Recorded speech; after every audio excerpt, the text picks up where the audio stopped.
Happy New Year and welcome back. So, as we are at New Year's Eve today, I thought we would take a look at some New Year's celebratory pictures and talk a little bit about the history of New Year's and how we came to be celebrating it at this time of year. So, when we come back.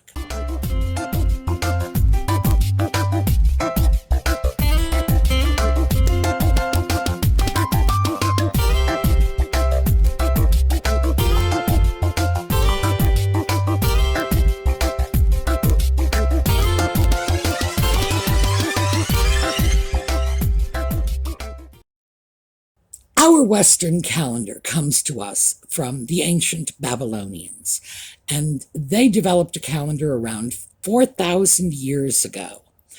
And this was done through observation. It was a lunisolar calendar, meaning that some of the calendar came from the phases of the moon, and other parts of the calendar came from the Earth's rotation around the sun.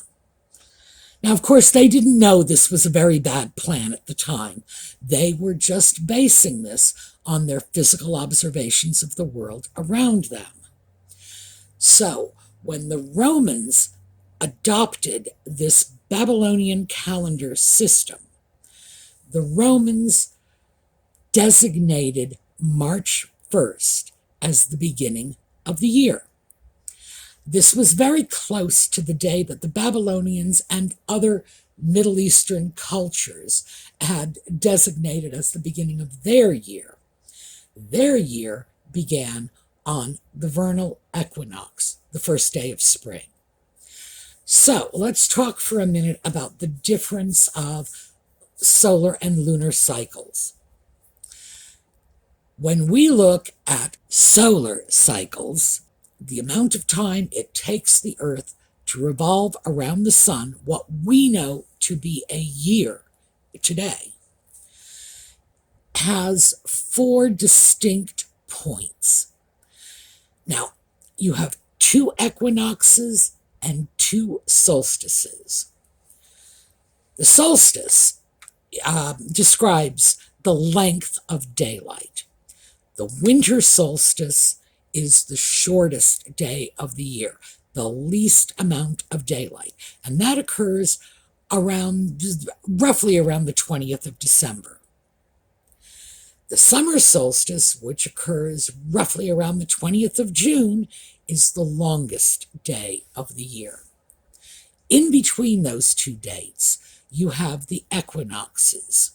And I'm sure just the word equinox tells you it's because there was an equality between the amount of daylight and the amount of nighttime hours.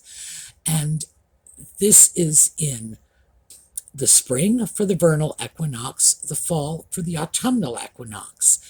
Daylight and nighttime were equal on those 2 days.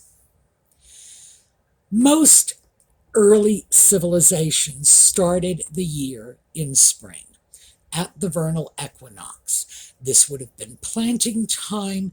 It would have been a very logical time for them to decide this is when the year began, because they would have been able to watch the physical world around them renewing itself. So their year, when it came over to the Romans, was only altered very slightly. Now, it was altered because the Romans liked numbers, and they were not going to begin their year on the 25th of anything. That's just not very Roman. So they began their new year on the 1st of March. And this is the ancient Roman calendar. Now, it had 10 months. And this is something that we still see in our own calendar today. The final 4 months were September, October, November, and December, which correspond to the Latin words for 7, 8, 9, and 10. And This worked out well enough for them for a while.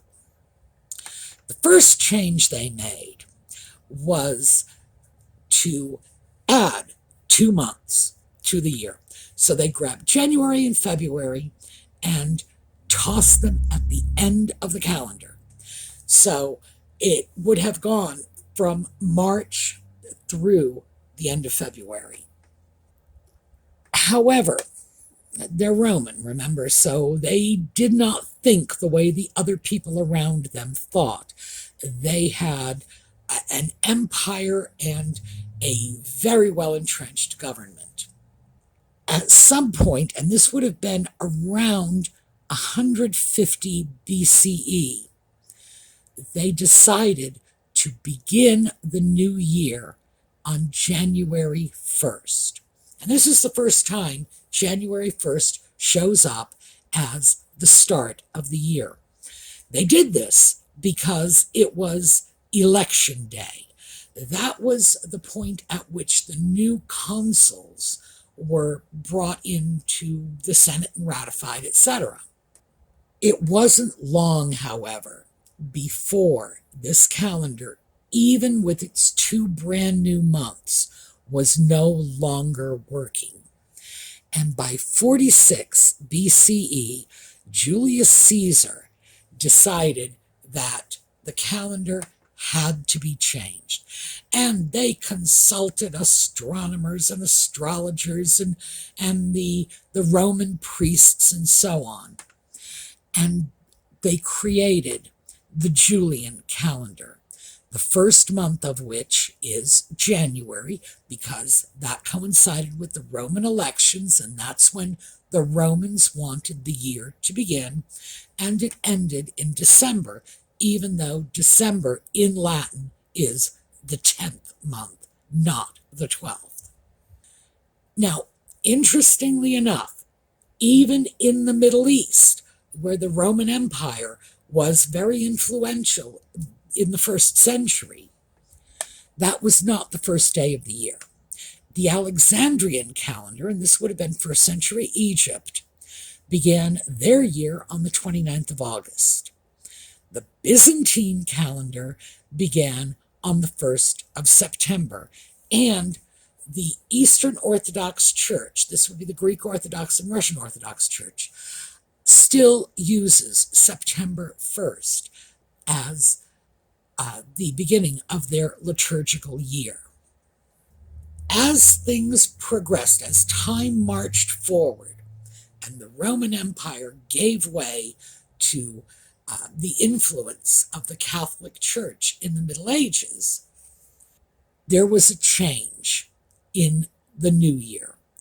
And the church went back to that earlier date, March 25th, which would have resonated with the pagan cultures. And the church had a long history of accretionism.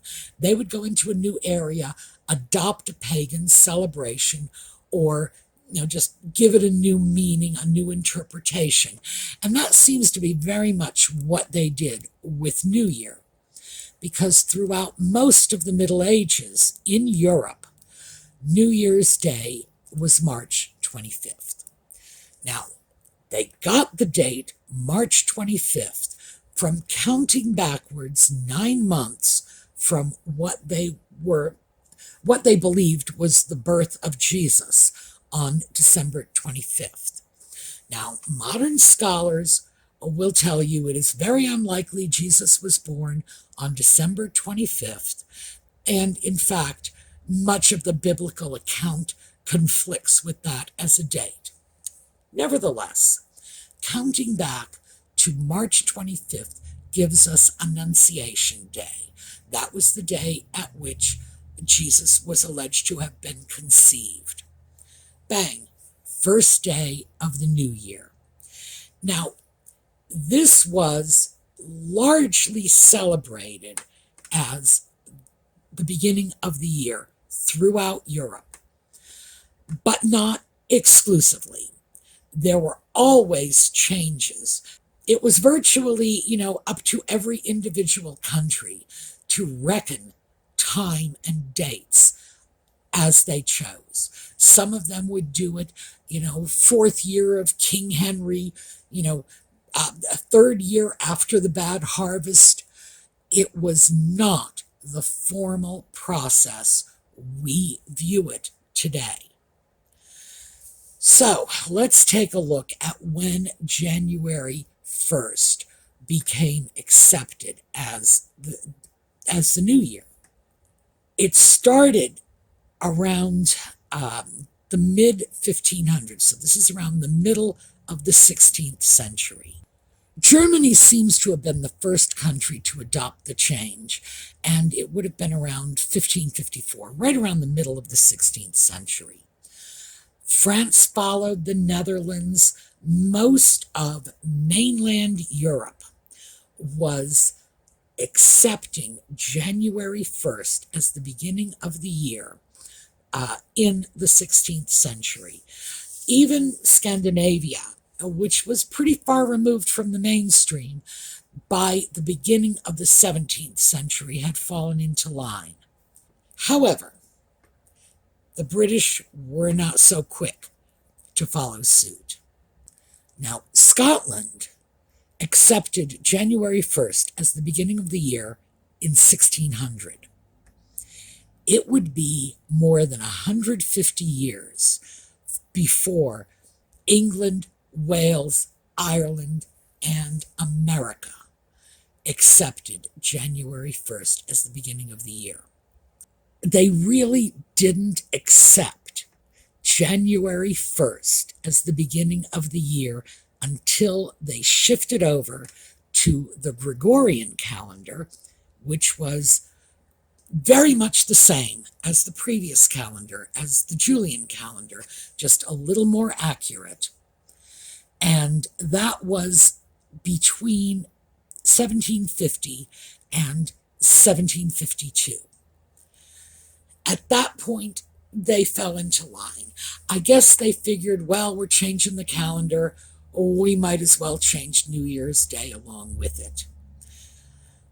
The fact is that our culture, the Anglo-American culture, we were the holdouts, and we were celebrating the first of the year on March 25th, almost up to the eve of the American Revolution. So that's what we have in the West. In the East, where they are still using lunisolar calendars, Chinese New Year, for example, usually falls between the 20th of January and the 20th of February.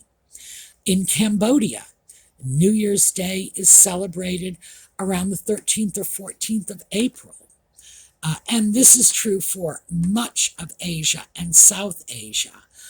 Now, because it's a lunisolar calendar, this changes gradually over time.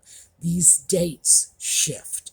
So New Year's Day in the 19th century would have been April 12th. In the 20th century, it would have been April 15th. By the 21st century, we're looking at April 17th. Eventually, they are probably going to have to make some changes in their calendar to rectify these errors, just as we had to make changes, first to the Julian calendar and then the more accurate Gregorian calendar. But I think eventually we will all make some kind of decision so that the whole world will be on the same timekeeping system. Meanwhile, we are celebrating New Year's on January 1st, and it took us, my goodness, it took us almost 4,000 years to get here. Because remember, we didn't come over to this system until the 1750s, even though other parts of the world had been at least 150 years ahead of us. So, I hope you've enjoyed the pictures. I hope you have fun making your New Year's resolutions. I would love to hear your resolutions in the comments if you want to share them. I have not made New Year's resolutions yet. I have to talk to Audie about that because, yeah, in my house, he has final veto over everything. And believe me, if New Year's resolutions involve fewer cat treats, I'm never going to get away with it. All right, that is what I have for you today. Happy New Year, and I will see you all again tomorrow.